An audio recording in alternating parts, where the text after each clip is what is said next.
El señor Bey fue presidente de la Comisión Federal Regulatoria de la Energía FERC de 2015 a 2017 y comisionado de cumplimiento en la FERC de 2009 a 2014.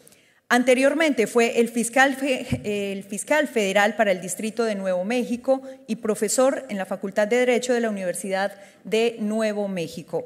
Actualmente es miembro principal de la Universidad de Duke y miembro de la Junta Asesora del Instituto de Energía y Sociedad de Irvine en el Dartmouth College. Bienvenido, señor Norman Bey. Buenos días, everyone. It's really wonderful to be here. I know it is the third day of a three-day conference. I hope all of you are doing well and energized today. I this morning had 2 cups of outstanding Colombian coffee, as well as this amazing tropical fruit smoothie, and so I feel ready to run a marathon.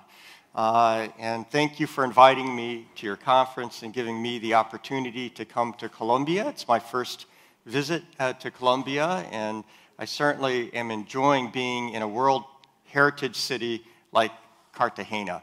So thank you very much. So I see on the third day you have talks from policymakers and regulators, so clearly you have saved the best for last. So you can tell I'm a recovering regulator. And what I'd like to do today is to share with you what in the United States, the states and FERC have been doing to promote the use of renewable energy, as well as to enable ever higher amounts of integration of renewable energy onto the grid. So this is a true story. In 2010, 2011, I can recall meeting with grid operators in the United States. And they said, you know, we think we can get to 20% renewables in our system, but that's about it. Beyond 20%, we're worried about whether we can maintain the stability of the grid. Fast forward to the last 12 months in the United States. 2 regional transmission organizations, 2 RTOs, SPP and CAISO, at different points during the year have been well over 50% in terms of the amount of renewables on their system at a given point in time. MISO has also hit a figure in the high 40% range. So how does this happen? How do you integrate ever larger amounts of renewables while maintaining the reliability of the grid? First, as everyone recognizes, we're going through this period of dramatic, if not transformational change in the United States. And this graph shows you the way in which the generation mix in the United States is changing. 2016 was a historic year because for the first time, more electricity was produced from natural gas than from coal. And so that trend has continued. So there's been fuel switching from coal to gas, but as you can tell from this, the bottom kind of brownish line, there is much more renewable energy on the system. You know, so a decade ago, maybe 2% solar and wind. Now it's up to about 8%. So you can see the way in which this is changing the resources on the grid.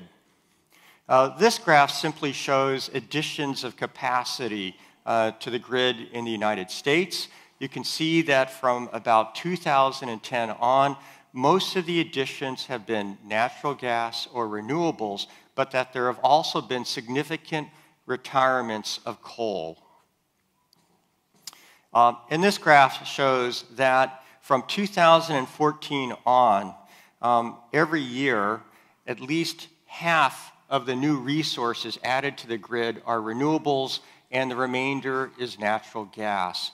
And the other development that's happening in the United States is that most of the utility scale renewables has been wind, but this is starting to change, and you're starting to see more grid-scale storage coming online. In the United States, it's just important, I won't spend a lot of time on this, but I just want you to recognize that the regulatory framework is very complicated.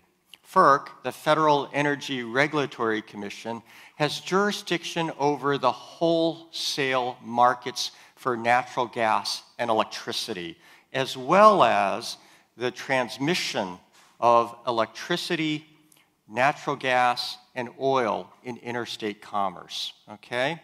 At the state level, however, states retain jurisdiction over the distribution and retail markets. So states have jurisdiction over retail gas and electricity, as well as the distribution systems needed to move both of those commodities. So it's very complicated. You can have policies at the federal level and then very important policies at the state level, all of which go into providing the regulatory framework for energy in the United States. So here's an example. With smart meters would be something that the states essentially regulate and incentivize. If you're talking about grid-scale energy storage, that would be something that FERC enables and has to create policies that allow for the use of storage. In the United States now, there are 7 RTOs, ISOs. They serve about 2/3 of the United States. And like EXO here in Colombia, they run not only energy markets, but they also provide for the transmission or dispatch of energy. FERC regulates each of these RTO, ISO markets, except for ERCOT, which for reasons I won't get into is actually not jurisdictional to FERC. It's mainly because Texas is different, okay? All right, so why has this change been happening? Why have more and more renewables been added to the grid in the United States? I think there are a number of reasons that explain this change, this really dramatic change. One is just economics and the innovation that's occurring that's driving cost curves down. So this graph was produced by Lazard, the investment bank, and it basically shows that on a levelized cost of energy basis, utility scale wind and solar is now cheaper even than highly efficient combined cycle gas, okay? So a very important driver here is just the declining cost of renewable energy. This is reflected in a recent solicitation that Xcel, a big utility in the Midwestern part of the United States, conducted last year. And so these are responses to their solicitation. And the numbers were surprising, even to those of us who follow the energy markets in the United States. The median price for wind plus storage, so this is median, half or above, half or below, was $21 per megawatt hour, okay? For solar, it was $36 per megawatt hour. There are some important kind of caveats to keep in mind here, however. The projects are not due to come online until 2023. So to a large extent, developers are pricing in further cost reductions in their bids. These projects can also take advantage of the tax credits that are currently available in the United States. The size of the storage is not specified. We only have these numbers publicly.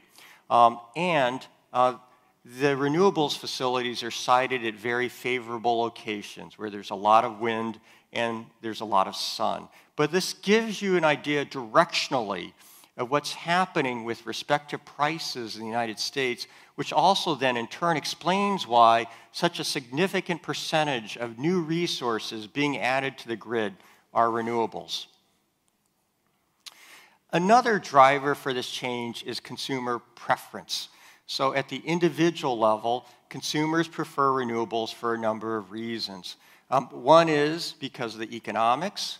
A second is sustainability and a desire to further sustainability goals. And then, of course, there's energy autonomy. A lot of consumers like being prosumers, where they're reducing their reliance upon the local utility.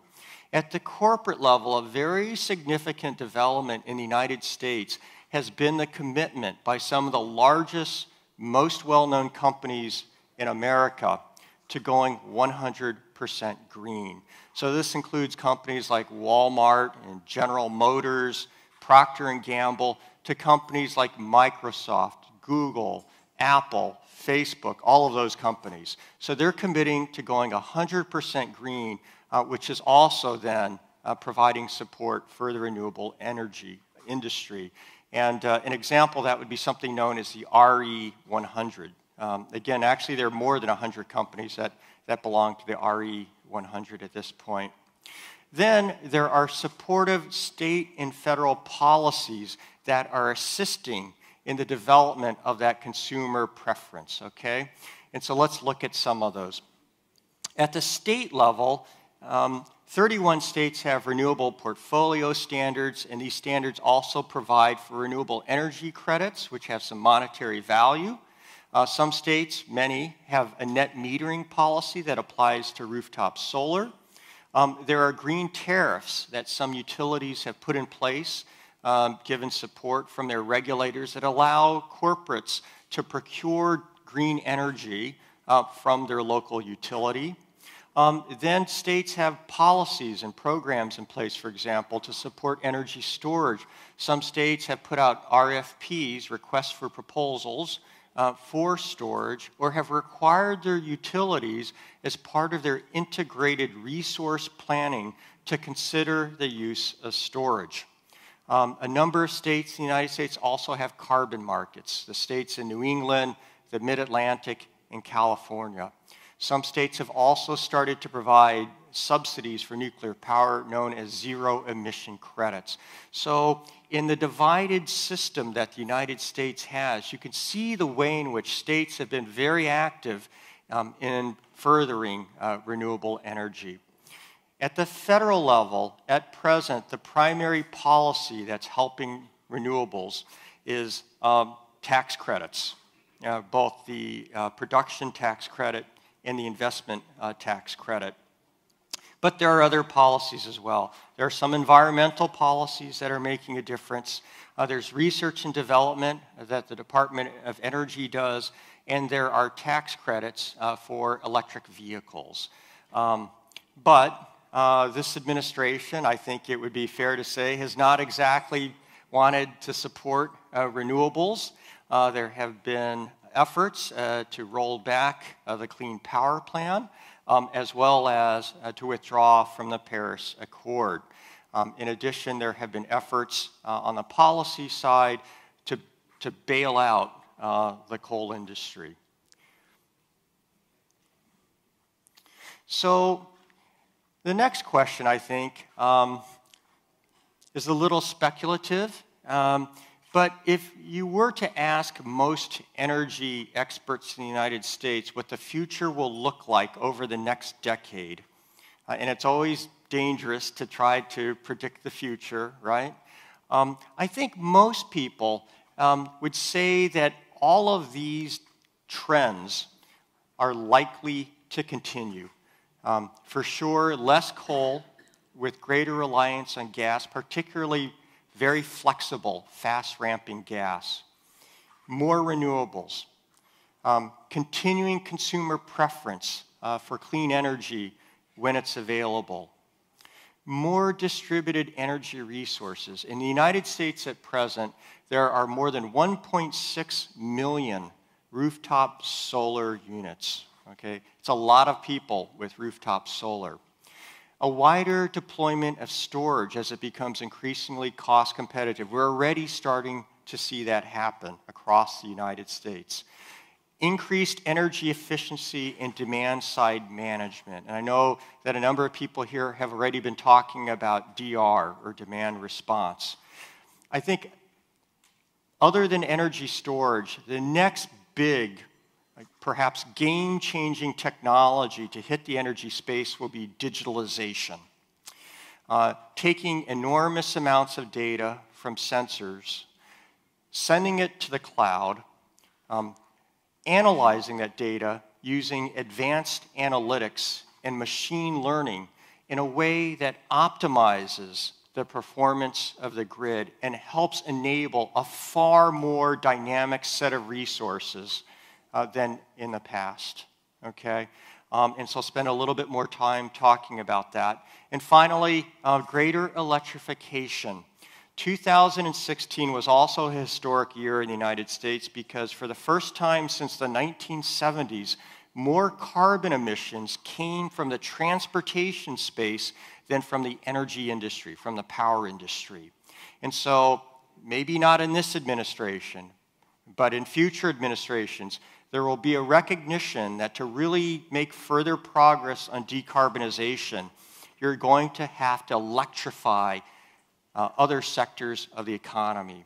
So you have this ongoing decarbonization of the power industry that you can then leverage throughout the rest of the economy. And so you can see enormous interest on the part of car makers to develop electric vehicles, right? And utilities anxious to help make that happen because of flat or stagnant load growth, right? So you have two very important industries, I think, wanting to move in the same direction. Every major car manufacturer has announced that it intends to prioritize the development of EVs. At last report, the major car makers had committed to investing $90 billion to develop EVs. That's a lot of money. GM, for example, I think has to do this because at present, and this is not something many people recognize, GM sells more cars now in China than it does in the United States. And as China moves towards EVs, GM can't afford to be left behind. And other car makers are coming to the same realization, okay? So we'll see what happens there, but I actually think it provides great possibilities for the electric industry. To me, the really interesting question is not whether all of those trends will occur, but rather how quickly they'll happen and how sweeping the change will be. There are at least some who believe that the change will happen far more quickly than people think, even though typically change in the electric industry is not something that happens much at all, right? So there aren't any specific studies that I'm aware of that have examined that question, but let me share with you two very interesting data points.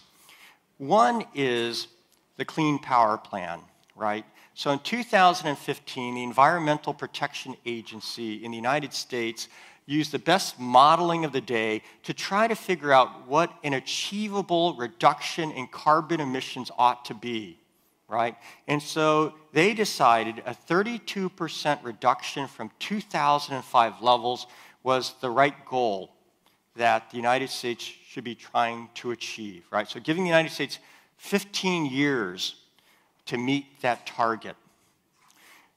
But in the United States, the Clean Power Plan has actually never been implemented. Litigation has resulted in a federal court issuing a stay on the Clean Power Plan. So it has never been put in effect, okay? And yet, we are 87% of the way towards meeting the goal of the Clean Power Plan, even though the plan, as I said, has been put on hold, okay? And there has been a 28% reduction of carbon emissions from 2005 levels because of all the changes in the generation mix. Changes that have been driven by a combination of economics and public policy. It's very interesting, but when you look at the Clean Power Plan and what the generation mix would have looked like under a mass-based approach, you would have had 19% nuclear, 28% coal, 32% gas, and 20% renewables In 2017, the generation mix was 20% nuclear, 30% coal, 32% gas, 15% renewable, and 2% other, or 3% other. So it gives you a sense for how the generation mix has been changing, even in the absence of additional regulation provided by the Clean Power Plan. There is one other data point I'll share with you very quickly, and that is that there is one industry out there that has the most to lose from this transition. Trillions of dollars in invested capital. Which industry? The oil and gas industry. And so it is so interesting to track the projections by the oil and gas industry on when peak oil demand will happen. There was a time not long ago, maybe a decade ago, when there was another theory involving peak oil. It was that you would hit a production level, and then because of declining oil reserves, it would just kind of drop over time. That's what peak oil used to mean. Now people talk about peak oil demand. The most forward-leaning projection is by Shell. They say that peak oil could happen between 2025 and 2030. 2025? Wow, right? That's about 6 years, a little more than 6 years from now. And so, not surprisingly, you're starting to see the major oil companies investing in power assets. Why? They're diversifying their portfolio. They're trying to hedge potential risk. At the other end of the spectrum, you have some major oil companies that have no projection at all. So over the next decade or so, it'll be very interesting to see who is right with respect to when peak oil demand happens, if it happens, right? But even if you look at BP's projection in their annual energy outlook, it's quite interesting because they model several different cases. And the key variables being economic growth, climate policy, and the EV adoption rate. But 3 of their 4 cases, so if you leave aside the base case, in 3 of the 4 cases, peak oil demand could occur by the mid-2030s.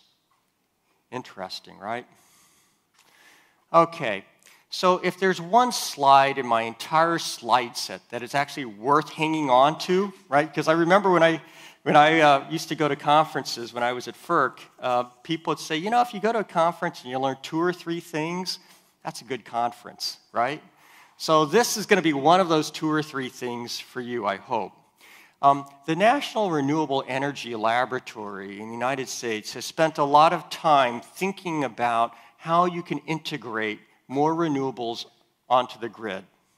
And essentially this, so it's a little bit dated, represents a map of policy options for utilities and regulators to consider in order to further that integration.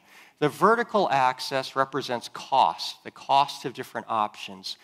The horizontal axis represents the type of option, the type of intervention. At the far right, you have energy storage, right? Whether that's thermal storage, pumped hydro, or chemical, i.e. battery storage, right? Then you have networks, or the use of transmission. Then flexible generation. It is almost impossible to go to an energy conference in the United States nowadays without hearing people talk about the need for flexible resources, right? The other big buzz phrase is blockchain technology. There, I just said it. Okay. Then there's load. And in managing load as a resource, whether it's demand response at the wholesale level or at the retail level through some sort of variable pricing. Then there's the use of markets and system operations. And I really regard those 2 policy options as being very much linked with one another. Okay? So this really represents, I think, a very thoughtful attempt to map out the different options that policymakers and utilities have to integrate more renewables onto their system. So let me explore with you now each of the ways the United States has done that, each of these options, okay? With respect to markets, what is developed in the United States now in the West is something known as the energy imbalance market. So you have CAISO, the California ISO, in orange, and then you have all these other utilities in the West that have agreed to join the energy imbalance market, a real-time market meant to address variability in energy supply and demand. Why? Why did this market develop? Okay. The infamous duck curve, right? And I know you've heard about the duck curve from a number of people, so I won't belabor the point, but you can see the way in which all of that solar, both utility scale and rooftop, right? And at this point, there are many gigawatts of rooftop solar in California have created the duck curve, the belly of the duck, and then created this need for ramping in the evening hours. So you got this very steep evening ramp, right? So the EIM basically has allowed for more efficient dispatch because now CAISO and other utilities as part of the EIM can dispatch the least cost resources, right? And what this has meant is that solar energy that might have been curtailed in CAISO no longer is curtailed. It can find a home. It can find a market. This also means that because you now have both load and resource diversity across this larger footprint of the EIM, you don't have to procure as much by way of flexible ramping reserves. It is estimated that the economic benefit from the EIM since 2014, November of 2014, is more than $400 million. So you have not only a more reliable grid in the West, but you have a more efficient and economic one as well. Market rules clearly matter a lot too. One thing that now occurs throughout the RTOs in the U.S. is that they have to provide intra-hour scheduling in 15-minute intervals. Of course, that matters because with variable resources, the amount of energy they can offer can shift from one time period to the next.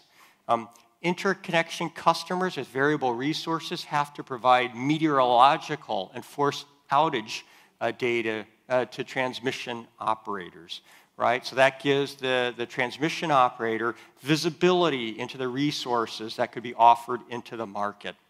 FERC recently required renewable resources to have reactive power capability.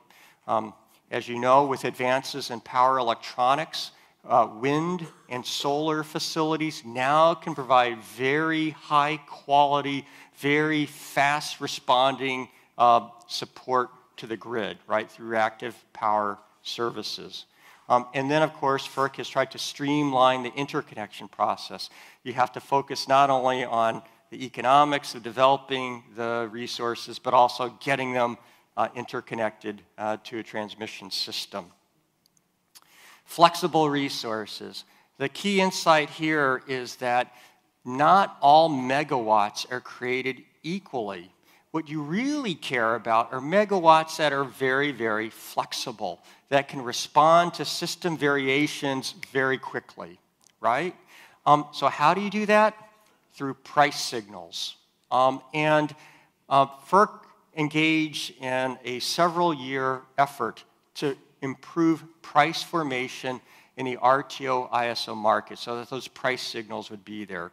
With scarcity pricing, aligning the settlement and dispatch intervals, allowing fast start pricing to set locational marginal prices, and then increasing uplift transparency, both in terms of making sure people understood where the uplift was going, but also in some instances allowing uplift to be factored into LMP.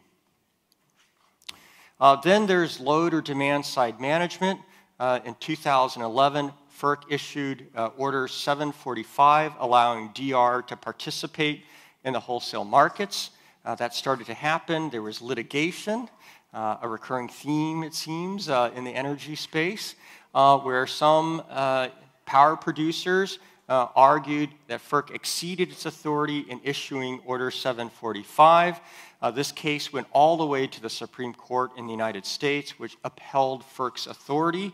And now DR has become a very important resource in the wholesale markets, more important in some markets than others. But in PJM, DR has provided more than 11 gigawatts of capacity in the latest auction in PJM. So really great economic benefits for consumers. And then at the retail level, and this would be in the province of the states, not FERC, an increasing number of states are exploring variable pricing. So energy storage, I've talked about a little bit, but that's one of the policy options to address the increased use of renewables. You can see here Bloomberg New Energy Finance projecting continued cost declines in energy storage, particularly as more and more gigawatt factories around the world are built and you get the commoditization of lithium-ion batteries. Footnote, we still don't know at this point in time what technology will ultimately rule the day, but for right now, it's lithium-ion. But what do you have to do if you want to enable energy storage to participate in the grid? The challenge at FERC was that the market rules were written for a very different set of resources, right? I mean, when you go back and you look at the sweep of history, for about a century, the energy markets remained little change. Same regulatory structure, same resources, all of that. Well, what do you do when you have resources that are not transmission and that are not generation, but that can provide multiple services? Like storage can be generation, it can be load, it can provide transmission services, it can provide services for energy capacity and ancillary services, right? So what do? FERC issued Order 841. I'm pleased to say that when I was chairman, I issued the Notice of Proposed Rulemaking. It was later finalized by my successors. And this creates a participation model for storage. And there's a very important principle in it, and that is that resources should be compensated for all services that they're technically capable of providing. Okay? So that I think, was a key insight for FERC as FERC began to think about how to allow energy storage to capture all the value from the services that it was technically capable of providing. Then there are distributed energy resources. This rulemaking remains pending at FERC, but the general issue is how to allow DER, aggregated DER, to participate in the RTO markets. FERC held a technical conference in April 2018. We'll see what FERC decides to do. I think there's clearly tremendous benefit that aggregated DER can provide, but some have raised concerns about state, federal jurisdiction, and operational concerns. Can the distribution operators, the DSO, handle two-way power flows? How do you ensure that the TSO has visibility into what's happening at the distribution level? So these are issues that will have to be resolved, but I personally believe that they are manageable. We also know that DER is real and that it's happening. As an example, I mentioned the number of rooftop solar panels in the United States, but a very interesting data point from the first quarter of 2018 was that almost as much residential storage of 15.9 megawatts of residential storage was deployed as compared to 16 megawatts of utility scale storage. Right, so a lot of homeowners like the idea of having not only their own solar panels, but a storage system as well. Well, so how do you enable all of this DER, aggregated DER, to participate in the wholesale market? I think the answer is going to be provided by digitalization. And yesterday there was a reference to this pilot project that Microsoft has had with Agder Energy in Norway.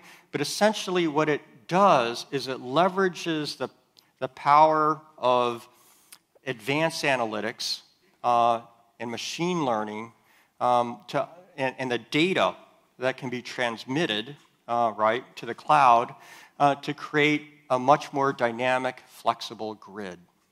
And so I think if you were to try to dispatch aggregated DR manually, it would be impossible, right? But if you have software, a platform that can enable its use in a reliable way, then I think this is possible. But what are the concerns? Well, there has to be a price signal, right? Unless aggregated DER is able to participate in the grid, why would any utility invest in the software that could enable its integration? And then, while the technology, I think, is very far along, still more development has to happen. But you know, there's that virtuous cycle of innovation, deployment, and cost reduction, right? So the innovation is happening, now we have to see the deployment, and then we see the cost reduction. Then there are networks or transmission. The benefits are quite clear. They can be economic. You can have reliability benefits.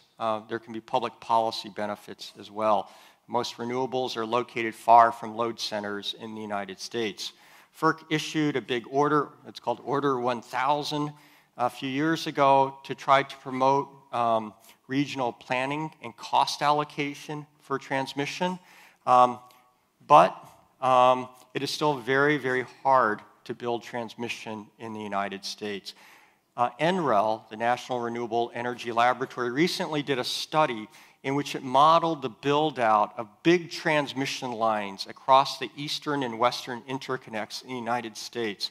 In every single model, whatever the case that they studied, the economic benefits outweighed the costs, okay?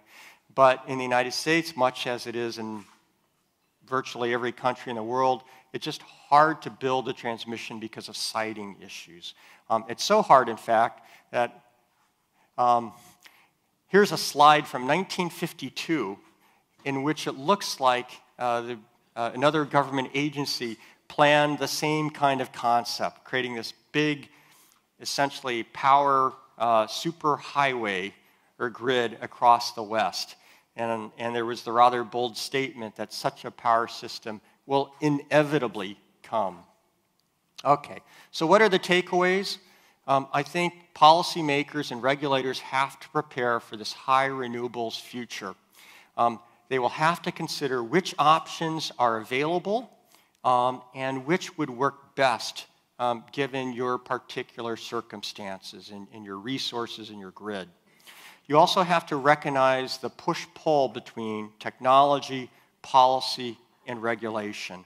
That technology oftentimes evolves faster than regulation. Certainly, we have seen that happen in the United States with respect to energy storage and aggregated DER, right? The regulation part of things helps enable the market that sends the price signals. So again, you get the virtuous cycle of innovation, adoption, and further cost reduction. In terms of closing the gap between technology and policy or regulation, there are no silver bullets, but given the convergence of market design around the world and the same issues that I think people in every country around the world are dealing with, we can all learn from best practices in other countries. And then, of course, there's no substitute for policymakers meeting with key stakeholders and hearing from them, doing the technical conferences to figure out what the challenges and the opportunities are. I would also say that a takeaway from the United States has been harnessing the benefits of competition and markets. Every one of those options can be implemented in an effective way through a market which provides the price signals to enable the adoption of the technologies. But if you have markets, you've got to get the market design right? And there are a few principles that I think we learned at FERC. One is removing barriers to innovation, barriers that can be posed by rules that were written for a very different era and a very different set of resources. That market rules ought to be technology neutral. We can't predict what the winners and losers will be in the markets. But if we create this level playing field and make the rules technology neutral, the most efficient resources should prevail. Then regulators can provide incentives for performance. You can create these pay-for-performance constructs. If you provide a higher quality of service, if you produce a more valuable kind of megawatt, you should be paid for doing so, right? That value should be recognized. And then, of course, transparency. Transparency is very, very helpful. And finally, I think regulators have to support policy innovation.